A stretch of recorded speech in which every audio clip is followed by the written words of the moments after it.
Eurotrippers, welcome back to the channel. Today I'm sharing how I planned my epic 3-month European backpacking trip on a budget of $3,500 US back in 1999. In this video, I'll walk you through the steps I took to plan and prepare for my European journey. From changing plans with my friends, to stretching a 2-week vacation to a 3-month adventure, to packing just one backpack with the bare essentials and navigating Europe with nothing but a Europass. If you're dreaming of a long-term European adventure, this video is for you. Whether it's navigating a new city, finding budget accommodations, or making the most of your travel experience, I'm here to provide you with the tips and insights to help you plan a better trip. I want you to learn from my mistakes and be inspired by my stories so that you can travel to Europe on your own, affordably and with confidence.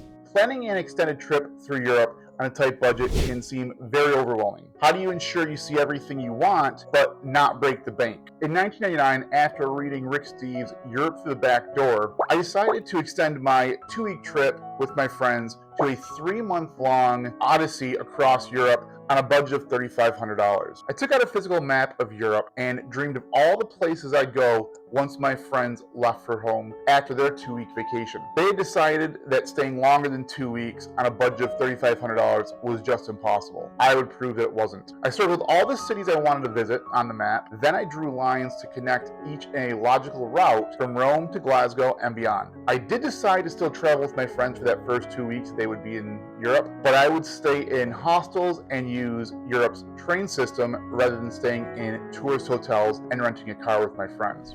Using my school's computers, internet, and library, this was 1999 after all, and I didn't have my own computer or internet at the house, I researched affordable European travel. I found online forums dedicated to cheap European travel, cheap airlines, and much more. I was open to a whole world of budget European travel I didn't even know existed. I quickly learned that many college students were traveling through Europe on a very tight budget, just as I was about to do. They were carrying a single large backpack and traveling for weeks or months at a time. So I jumped all in with this new perspective. The first thing I did was go out and buy a 40-liter travel-style backpack for my trip. But I didn't know what I was going to put into it. How was I going to carry an entire summer's worth of gear and necessities in one backpack?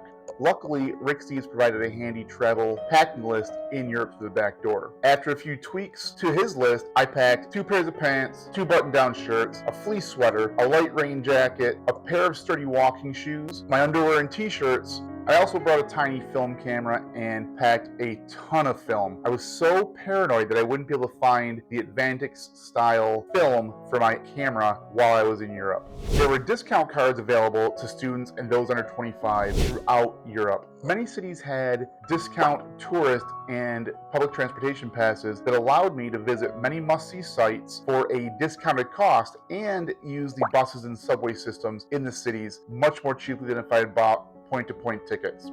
I discovered hostels which were far from the dirty slums my friends and their parents imagined that they were. Many were communal, fun hangouts for backpackers and young at heart travelers with affordable bunk beds in the heart of popular cities and rural towns. Plus, some hostels offered a free stay after every 9th or 10th night if you were a member. This would help me stretch my budget and allow me to stay longer in Europe. To save money on food, I avoided most restaurants, especially those that were in the tourist areas and advertised that they spoke English or had English-style menus. I shopped at grocery stores for picnic ingredients. Eating with the locals became my new mantra. Avoiding touristy spots with inflated prices became my daily game of choice. I ate well with local ingredients bought at delis and grocery stores and outdoor markets, but I didn't have to splurge doing so. Unlike in the US, Europe has an efficient railway network. I got a 1-month unlimited global Eurail pass for unlimited travel by train on the continent and a Britrail pass for the United Kingdom.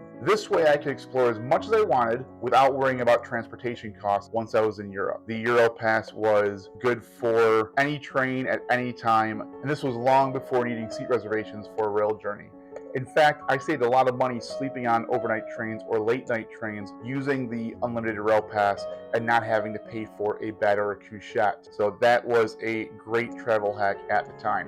One piece of advice I didn't take from Rick Steves, which I should have, was have a plan. I thought it would be better to go with no itinerary and just go where the wind took me or go with the flow and be completely flexible while traveling around Europe. I had 3 months, so I had all the time in the world. I missed out, however, on a lot because I didn't have a plan and I didn't always know what was available in a given city that I was visiting or passing through. And I backtracked much more than I should have on that trip. So I wasted a lot of time going back and forth to places, whether it was with new friends, whether it was with a cousin that met me over midway through the trip, or whether it was just my own ignorance by not having a plan. Since that first trip, I have always created a detailed itinerary so I can focus on my priorities. Planning a 3-month European adventure on a budget was a challenge, but with the right resources and mindset, it's entirely possible. From changing plans before the trip, to being flexible on the trip, to packing light and navigating Europe, every step was a learning experience. With careful planning and flexibility, you can turn your dream European trip into a reality without breaking the bank.